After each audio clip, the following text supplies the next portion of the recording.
thing is on the up and up. Okay. Yep. Just to make sure everything's on the up and up. Since this is the You first have go an around. echo now. I do. Okay, cool. Well, we good. We live on there. What about now? You good now. I'm good. Sweet. Man, listen, y'all. We have been trying to do this for for almost 2 hours. We tried on Facebook. Yeah. We tried on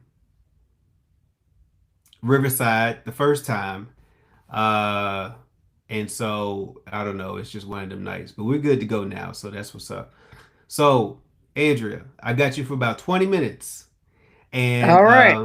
yep. And what I love is I love the concept of finding your roots. You know what I'm saying?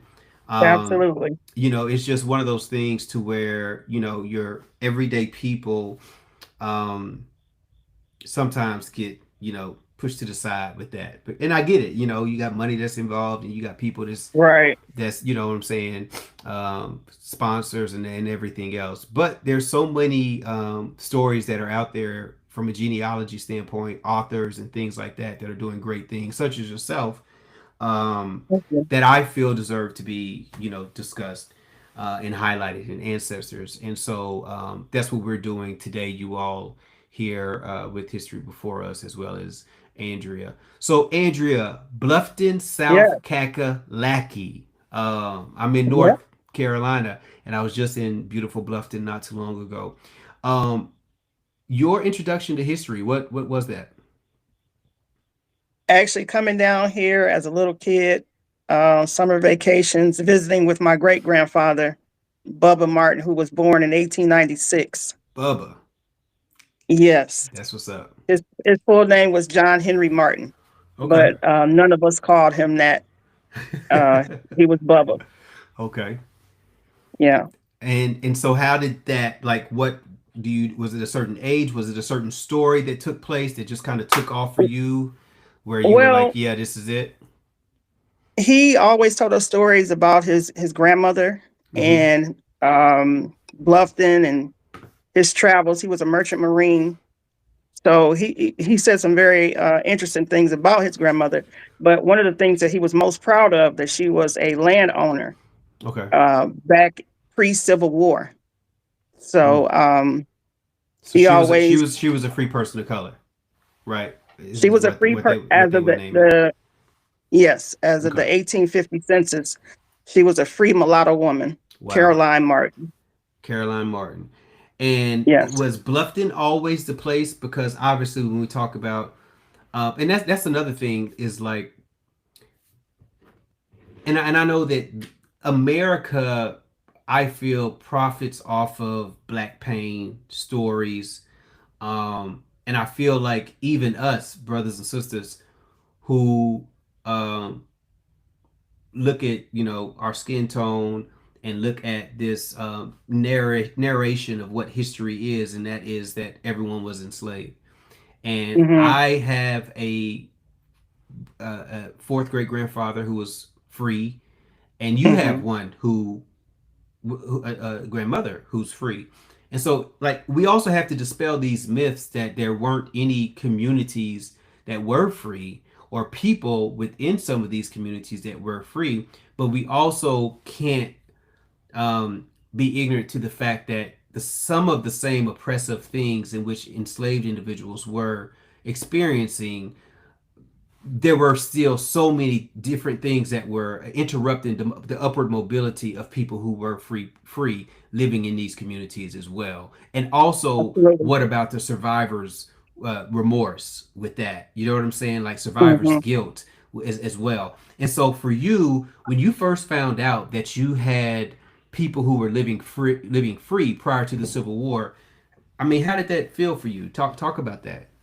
It it was an awesome feeling to know.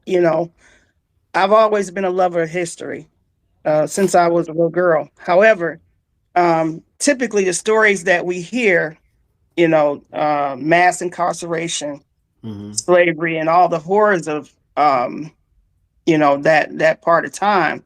Mm-hmm. But to know that this particular ancestor had a very almost atypical story for most Black people Yeah. during that time. So it was a source of pride, and it kind of motivated me to learn more. Mm-hmm. Um, it's so funny that I could come here and listen to Bubba tell his stories, and when I was old enough, a freshman in college, I could send letters to the South Carolina archive and receive a reply back. And so I could verify his oral history through documents from the South Carolina Archive and History Center. So Okay. that was amazing to, know that he wasn't just pulling things out of the air. He actually knew exactly what he was talking about, and was quite accurate. Wow. Most definitely. Yeah.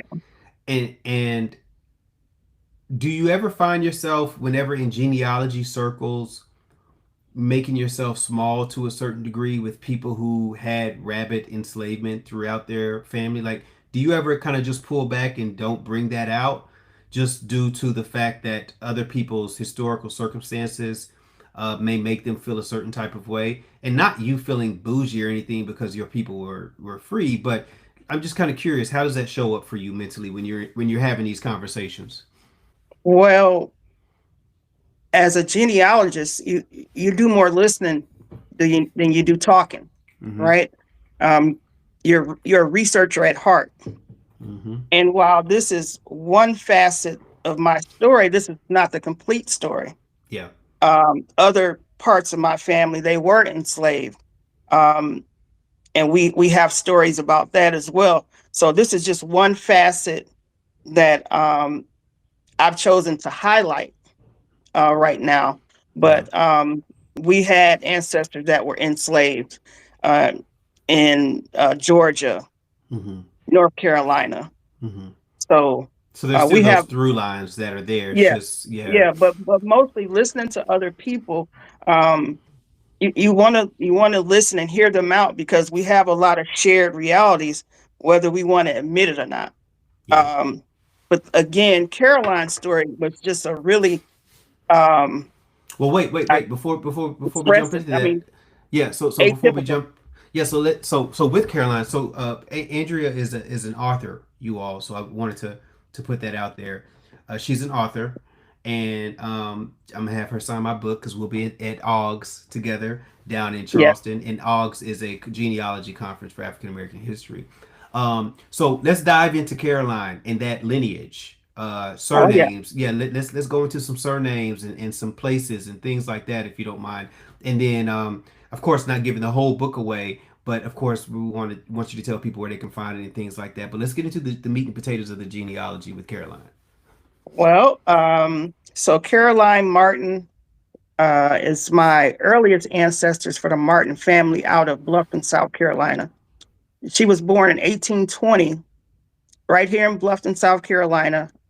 We find her in the 1850 census as being a 30-year-old mulatto free woman, Mm-hmm. and she has a trade of a mantua maker. So she made intricate garments Okay. for her customers. So that was one facet of her life. Mm-hmm. In 1858, she purchased this land from George Allen, and which is very interesting. 1858 is pre-slavery, Mm-hmm. pre-Civil War, Pre-Civil War. Yeah. pre-Civil War, excuse me. And he is a slave owner. He's a local Methodist preacher, but he's also a slave owner. But in 1858, he sells a plot of land to Caroline Martin, Mm. and at the cost of $36, she purchased the lot, and that land we still hold in the family today. So what did $36 fetch you back then? About a half an acre, Okay. half an acre of land, and then there's still a debate within the family about that, because we're pretty sure she probably overpaid for Add to that time. piece Well, of yeah. property. But that's Man, okay. $36 That's an acre. You know what I would do if I This was is able to do that right now? Or half, a, yeah, half an acre, yeah. yeah, Whew, yeah. What we all could do with it if it was man, that listen. cheap.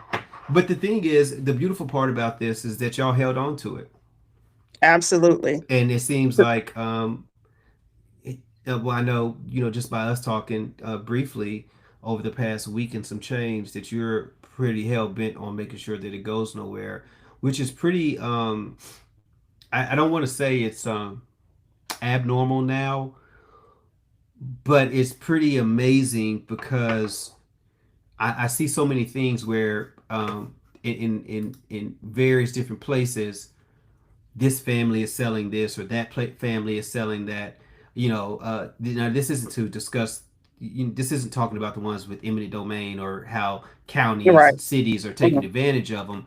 But Hmm. some people have had autonomy in the releasing of their family land. Let's just keep it a buck, right?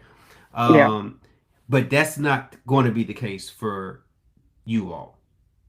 absolutely not. Okay. So each generation has had to answer the question of what are we going to do to maintain that land?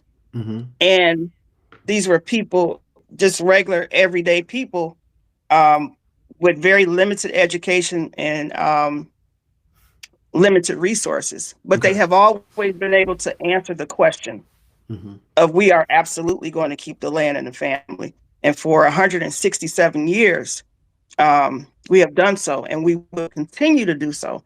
But part of the mission is to keep the land relevant to the Okay. family members today. Um, when you say you have land somewhere, South Carolina, North Carolina, Georgia, but if you never visited, if you didn't get to see your grandfather or your grandmother, you didn't come back to the house, even though it's old, You it don't have a loses tie its to it. Yeah. relevance Mm-hmm. to you, right? And so people get in the habit of saying, well, that old house, or I'm never going back down there. However, this is something that is a resource, is an asset. And when you But don't but have do to but pay but a do you think mortgage, but do you think people looked at it as an asset the further and further we got with modern technology versus it being more of a hindrance from a maintenance standpoint for individuals that are like, I don't want to have to come from New York all the way back down there to deal with 50 acres, 40 acres, right? Do you feel like it's the more disconnected you became with the land, the more disconnected you came with understanding the power that land has to offer you? As we see a large resurgence of folks leaving the Northeast, the Midwest, the West Coast, and coming back down south. Like, what are your thoughts on that? Do you feel like there's a connection that's there? absolutely there's a connection. But my hope with the book and is to start turning that conversation around, Okay. because it's a cost to no matter where you live at. Mm-hmm. But I live in Atlanta. The average one bedroom apartment is going for $1,800 and $2,000 a month. Yeah. Now you can get a mortgage and buy a house and probably save a few $100s a month, right? However, none of that is going to amount to something that's already paid for. Touche. And I'm actually a living witness to that. I live in my grandmother's home, which was family property built in 1962 in Atlanta. Now Mm-hmm. I have to maintain it, and it does Mm-hmm. cost. Mm-hmm. However, my cost is much cheaper than if I paid a mortgage and paying rent to, for an endless amount of years. Yep. So there is a correlation, but I think if you can capture the hearts and minds of people and get them to understand the generational wealth that can come Be from attained. owning Yeah. property Mm-hmm. and maintaining it, um, it's worth it. And Yeah. we got to be honest. There are other cultures that they're doing it. They're doing it. So why aren't we reaping the rewards of our ancestors' sacrifice? You know, just as much as I am seeing folks who may not necessarily have ties to the South, um, or more recent ties to the South, I am starting to see more black folks that are moving back south. Or it's Mm-hmm. kind of like this whole reverse migration. Mm-hmm. But I've talked to a couple of people who have moved back down south, and when I asked them about, oh man, well, that surname, like yeah, I know somebody in Anson County or in this county or that county or that can connect you because that's a prevalent surname in that place. But I guess some people have been so cityfied, if you will, that Mm-hmm. it doesn't, And again, everyone has their own thing that they're interested in and that they may not be interested in. Genealogy is just something I'm crazy about. You know what I'm saying? Absolutely. I always got stuff around connected to genealogy. Like right here, this is a book that it's called In Their Words, and I found this book. This sister Kimberly A. Chase, she wrote it, and Mm-hmm. I knew that some of my Tally ancestors were enslaved by a guy named Abernathy, Mm-hmm. and lo and behold, uh, when my family's enslaver passed, when my family's enslaver passed, his daughter married an Abernathy. Well, the enslaved folks went by Abernathy's because they Mm-hmm. were Mm-hmm. under his guise. And so in here it literally says that I was born a Tally. My ancestors, my mom was a Tally. We were given to Mr. Abernathy. And I Wow. I don't even know how I found this book, but like it opened up so much because now I'm seeing Abernathy's and Cunningham's because that's another person that his daughter married.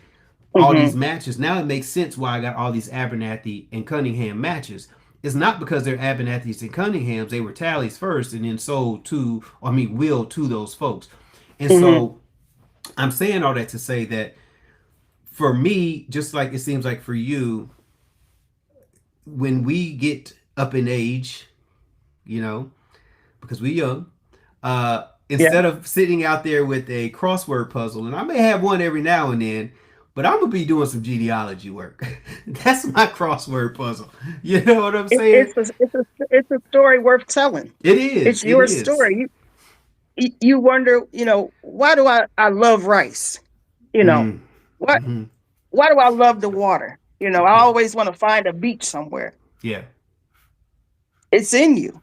Yeah. But if you don't take the time to learn who you are and where you came from and why your grandparents moved the way they did, you Mm-hmm. know, then those stories and the history is lost. But it's to your benefit to learn those things. Yeah. And then we have to remember with the surnames and the movement of our people, Mm-hmm. 40% of all slaves came through Gadsden's Wharf, right in Mm-hmm. Charleston, South Carolina. Mm-hmm. And so we really don't know who we could be related to. You know. Just over the bridge in Savannah, there Yeah. was the largest sale of slave families split up, 430 plus Yeah. individuals. Yeah. Yeah. So Yeah. we never know, but it's only for our benefit if we go ahead and do the research. And we have so much more resources than what we used to. I used to send a letter from Detroit down to the archive, wait for a reply back of a copy of microfiche, if you remember Mm-hmm. that. Mm-hmm. And then, Mm-hmm. wait however many days to get it back, a reply. You know, Now we just get on our phones and get on our laptop. And it's made easy. Yeah, it's easier It's made because simple. now you have to pay for subscriptions and things, Sure, but sure. um, I I mean, just think it's a you're whole lot paying easier. that in copies back Yeah, in the day. You're paying that in copies. yeah, It's funny because you're jogging my memory. So I went to Tennessee State University, graduated from Tennessee State and Bethune Cookman. So two great HBCUs, and absolutely. so I remember being in my late 20s. I'm 46, Mm, and going to the Tennessee State archives. I would come to homecoming on Thursday, and I typically go on Thursdays, mm-hmm. but I started incorporating going to the archives right when I get in town. And so, my guys, they ready to turn up. They drinking. Like it's time to get it in. You know what I'm Yeah, saying? Murph, where you at? Where you at? Yeah, I'm downtown. I'm downtown. Boom, boom, boom, boom, boom. Yeah. I'm lying. I'm like, yeah, okay. But I'm in the archives. I'm doing my Right. thing You at because the I'm having to. library. Yeah, I'm at the because I'm having to get them to print off all the stuff and everything, Mm-hmm. and then we running Mm-hmm. from this place, getting a card, and going to this place and everything. You know what I'm saying? Yep. Uh, but it's just to your point. It's just funny how all of those things that wasn't too terribly long ago, but just how far we've advanced when it comes to when it comes to all of this. You know what I'm saying? Yes. So Derek, yep, Varnville. Okay, have you been to Hampton, South Carolina, Varnville? I heard that downtown Hampton was shut down on Wednesday for hanging during those days. Do you know anything about that? I have no idea, but Varnville? I can I can only imagine. So one of the great things about Bluffton, South Carolina, back in the day during my great grandfather's time and my grandfather's time, Bluffton was very isolated.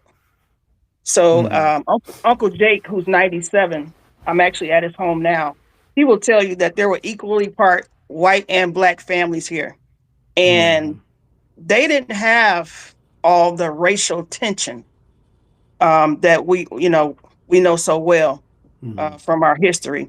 Here, everybody had to work together because there was no bridge in the 20s and 30s and 40s. Yeah. There was no bridge to Hilton Head. There was no bridge to Savannah. So, you know, most of what you needed you can get from the sea. However, whether you were black or white, if you had what I needed, you know, you have to work together. So Bluffton is a very special place, Yeah. and I thank God that my family was from here and maybe not some other places because I've heard some other stories where it was pretty rough. Do you think that that was more in upstate South Carolina where it was? Because, like you mentioned, the bridges and the things like that, they weren't there, always there. So there was still a large concentration of those individuals who were formerly enslaved that were able to maintain and stay populated in that area, hold on to family traditions, etc., etc., versus being upstate South Carolina, where you got a lot of different throughways that can connect you, Yeah. and you not have that type of and very those people very much so were probably, of course, connected to, the low country of South Carolina. I went to the Goodwill Plantation, Hmm. and Hmm. so golly, what's the name of the family? They're there in Bluffton too. What's the house that's down there in The Bluffton? Hayward, the Hayward, Hayward. yes. So Hmm. he has multiple. They had multiple homes. One in Yep. Bluffton, one in golly, where's the one that I was at? The huge Goodwill Plantation. It is huge. It's not too far from Columbia.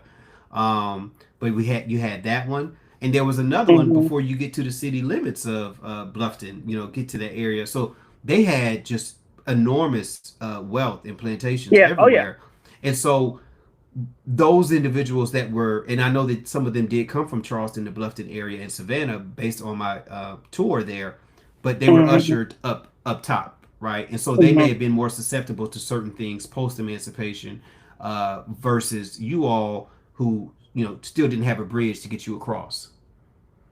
Yeah. I mean, your options here were limited. Even in the 80s when we used to come down here, we had a road from 95 coming down, and Mm-hmm. then it was black. It was pitch dark down here. Mm-hmm. And while we had a map from AAA, if you can remember going to pick up the maps, Mm-hmm. um, we still had to figure it out. Yeah. So, and that was even in the 80s. So I can only imagine during my grandfather's time, he was born in 1919. I Mm-hmm. can only imagine what Bluffton looked like Back then. then. Yeah. Uncle Jake always says, it was 1 square mile um, here, but it has exploded Yeah. now. Yeah. I was just down there. I was just down there, went to the Barnwell Tabby, hung out with some of the good folks at Carolina Archaeology Community, Carolina Mhm. Community Archaeology, and they're doing some work at Mitchellville down there. When you go home, And then I want you to be able to tell us about the book and give us some details where people can find it.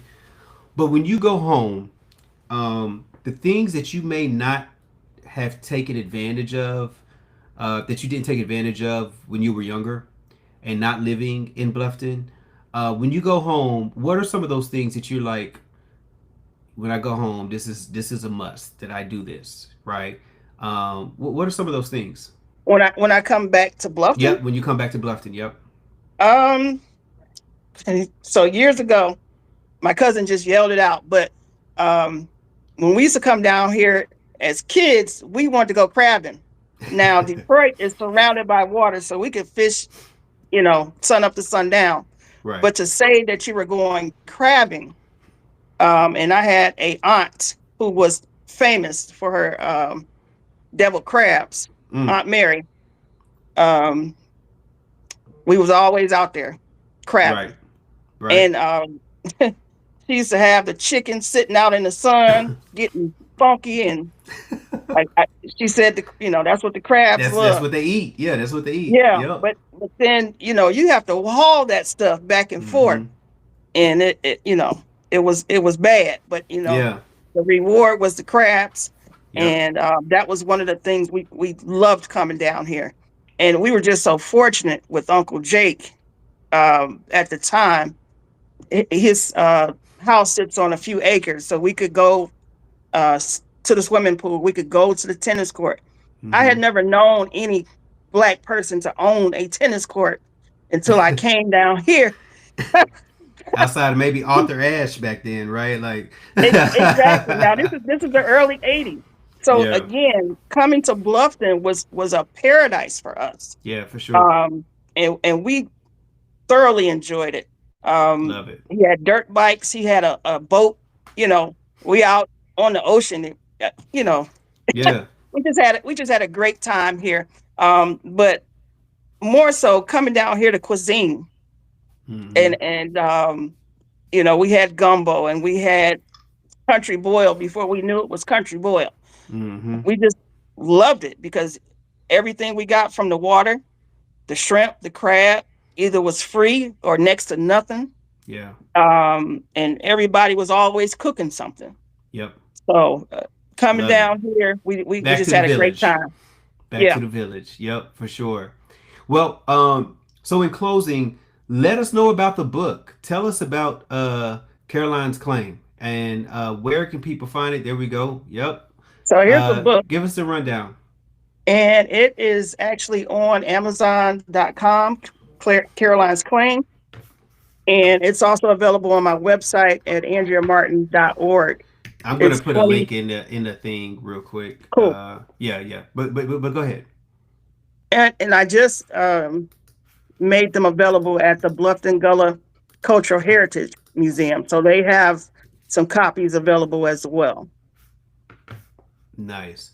What do you think that people what are people going to take away from the book when you read it, So or when they read it you, rather? when you read this book, you will see your family in this book.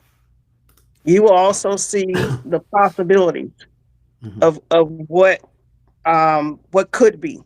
Mm-hmm. If you work together, stay together as a family. Um, we had this property for 167 years, and we just we're looking at it like, okay, what does it take to maintain it for the next 50 years? We can't bite off another 167. But the book will also just bring you from 1820 to 2025. Mm-hmm. Uncle Jake was just celebrated by the University of South Carolina Law School and the Alpha Phi Alpha Fraternity Incorporated just in January 2025. He earned his 75th pin for the fraternity. Dang. Um, so Uncle Jake is another. Caroline was unique, and so is Uncle Jake. Yeah. In 1950, he had the dream of wanting to go to the University of South Carolina Law School, and he attempted to integrate the school, and he met a fierce resistance Mm. in Governor Strom Thurmond. So Well, All of well, that is in the book. mm, strong. But Yeah, he, yeah, he was not deterred though. So that's this what's book up. is, resilience, education, generational wealth, the possibilities, and it's not 200 years ago. It's not 300 years ago. Yeah, These are things that are possible now. possible right If now, if you most definitely, decide, if you got, the family can come together, this is possible. And for then sure. maybe, you can write your own stories. You can do your own research. I try to show the deed from 1858. I have the census reports to show people that these things are out here, but you Mm-hmm. have to look for them. Yeah. Yeah. Well, definitely something truly inspirational, and you all know on my YouTube channel, um, because this is my first live, and so Andrea, you're my first live. Oh, You're my thank first live. you. Um, y'all know I go to various different places interviewing folks about local history, or about just people themselves, and so you got to connect me with Uncle Jake.